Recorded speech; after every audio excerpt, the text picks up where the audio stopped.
Pinilahan ng 2 araw na libre kapon ng City Veterinary and Agriculture Office kasabay ng selebrasyon ng World Rabies Day noong September 25 to 26. Maaga pa lamang dumating na ang mga pet owners dala ang kanilang masisiglang mga alaga mula sa maliliit at makukulit na aso at pusa. Si Aling Josephine, lokal na residente ng Baguio at dog lover, dala ang kanyang alagang aso na si Budget. Ito na daw ang pangalawang beses niya dito na makakatanggap ng libreng pagpapakapon.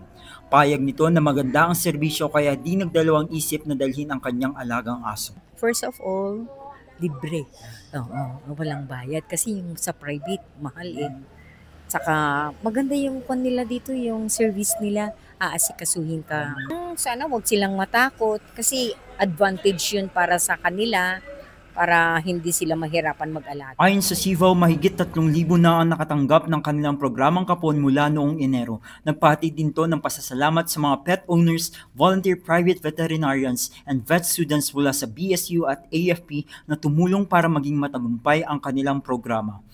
Sa mga pet owners naman na nais makatanggap ng kanilang libreng kapon para sa kanilang mga alaga, maaaring bisitahin ang kanilang Facebook page sa Baguio City Veterinary and Agriculture Office para sa mga susunod na anunsyo o dumulog sa kanilang opisina para makapag-pre-register sa mga susunod na schedule. Magsasagawa din sila ng libreng rabies vaccination sa October 3 sa Santa Escolastica Barangay Hall alas 8 hanggang alas 12 ng hapon at October 5 naman sa Malcolm Square alas 8 hanggang alas 2 ng hapon. Ako po si Joe Makibi Barcanal ng St. Louis University, nag-uulat mula sa DCWT 540 Radyo Totoo.